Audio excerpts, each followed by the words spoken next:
Sam. My name is Bethany. Thank you so much for meeting with me today. How are you? I'm good, thank you. Let's get straight into some questions, shall we?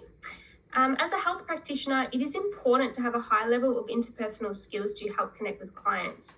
Could you give me an example of how you might do this while in the clinic? Yeah, so I think this really comes down to how you communicate with the clients. The goal here being to create a space that is open and trusting.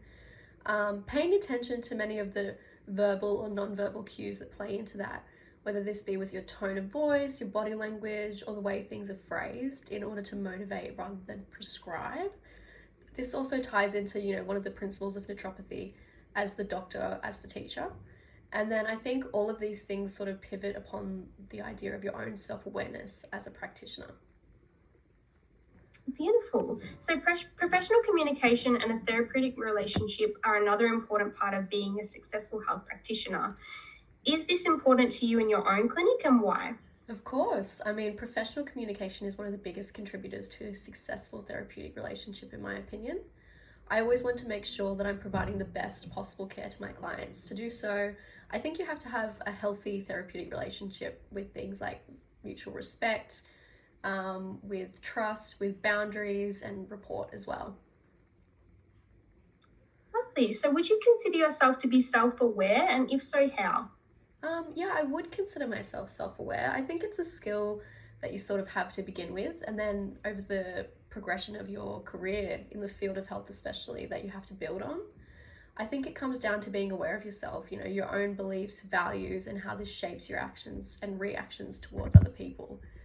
And then in the context of this job, also having the skills to use this knowledge to be able to communicate effectively and make people feel safe and heard. Yeah, 100%. So, how do you practice self-reflection and stay true to your own personal values? I practice self-reflection ideally after each session. Even something as small as writing down some notes in the patient's file can be really beneficial, I find.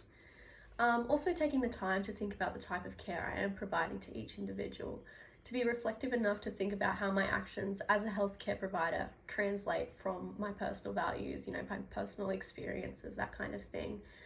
But I think I am very lucky to be working in naturopathy, wherein the principles align with my own beliefs and values. So to be aware of those as well. Yeah, definitely. So, what would you say your strengths are? I think one of my main strengths is my empathy. I can almost painfully understand what people are going through, which in turn helps to foster a trusting relationship. And I also have a bit of a natural curiosity for the mind and what makes people tick, which I think is really beneficial in this line of work. Yeah, definitely. So, how would you motivate yourself to work on weaknesses, development, and growth within the health industry? I think renewing your passion in the industry plays a big part. Surrounding yourself with people who also have the growth mindset, staying in the loop with current developments, training that's available, that kind of thing. And I think, of course, the drive to work on your personal weaknesses comes from wanting to provide the best possible care for your client. But I think it's also to do with really wanting to better yourself as a person as well. Yeah, great answer. So, do you practice mindfulness and self-awareness? And if so, how have you grown through this process? Mindfulness to me is the biggest tool for building self-awareness.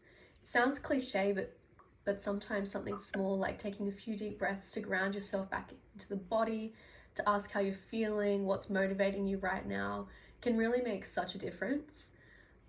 Getting into the habit of practices like this has made such a difference, not only for my self-awareness, but also as a practitioner. Yeah, definitely. And my last question is, after a busy day at work within the clinic, how would you wind down and care for yourself? I think having for myself a routine that incorporates a lot of practices that benefit the mind, body, and soul.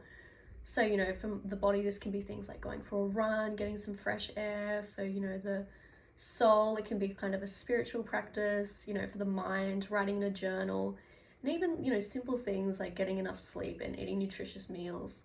And I think this really goes hand in hand with keeping boundaries to keep my work life and personal life in healthy balance. Yeah, 100%. Well, thank you so much for meeting with me today. I really appreciate it. And it was so nice to meet you. Thank you. Bye.